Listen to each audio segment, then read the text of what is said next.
এখানে আমরা দেখলাম ডাকসুতে একজন প্রার্থী বিজ্ঞান প্রযুক্তি সম্পাদক, তিনি মূলত প্রেগনেন্ট এবং এতক্ষণ পর্যন্ত ক্যাম্পাসে ছিলেন, তার যেহেতু প্রার্থী সে পর্যবেক্ষণ করবেন। এখন তাকে রিসিভ এবং যে যিনি প্রার্থী যে মেয়েটা সে হলো প্রেগনেন্ট, ফলে তাকে রিসিভ করার জন্য তার হাজবেন্ড সে আইএমএল এর শিক্ষার্থী, তাকে রিসিভ করার জন্য বুঝি নেই মানে তার স্ত্রী কি প্রার্থী ডাকসুর প্রার্থী। এবং জানেন আমরা তো ভাবছিলাম যে হয়তো 9টা-10টার মধ্যে রেজাল্ট দেওয়া হবে, কিন্তু 10টা বাজে এখন রেজাল্ট দেওয়া হচ্ছে না। এখন এই মেয়েটা ক্যাম্পাসের মধ্যে কোথায় যাবে? তাকে রিসিভ করার জন্য তার হাজবেন্ড এখানে আসছে, তাকে বাসায় নিয়ে যাবে। তিনি কি এই বিশ্ববিদ্যালয়ের সে আইএমএল এর শিক্ষার্থী।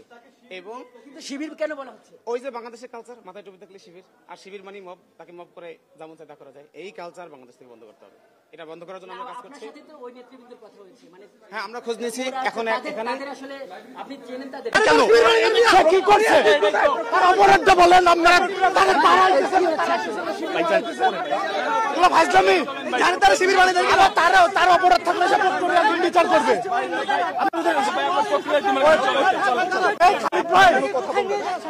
মানে যেটি এখানে মনে হচ্ছে যে এই একদল যে শিক্ষার্থী আরেকদল শিক্ষার্থী এসে বলছে যাকে তাকে কেন শিবির বানাচ্ছেন এবং এভাবে কেন ধরছেন। তো এই ব্যাপারটি এখানে আমরা দেখছি, কিন্তু সব থেকে যে বিষয়টি এখানে আমরা দেখছি যে সবাই উত্তেজিত, বিশেষ করে যারা এই হঠাৎ করে টিএসসিতে এসে যে একদল শিক্ষার্থী তাকে ধরে নিয়ে আসলো, তারা এত উত্তেজিত যে তার যে একটা আত্মপক্ষ সমর্থন, সেই আত্মপক্ষ সমর্থনের সুযোগটা দিতে চাইছে না। এবং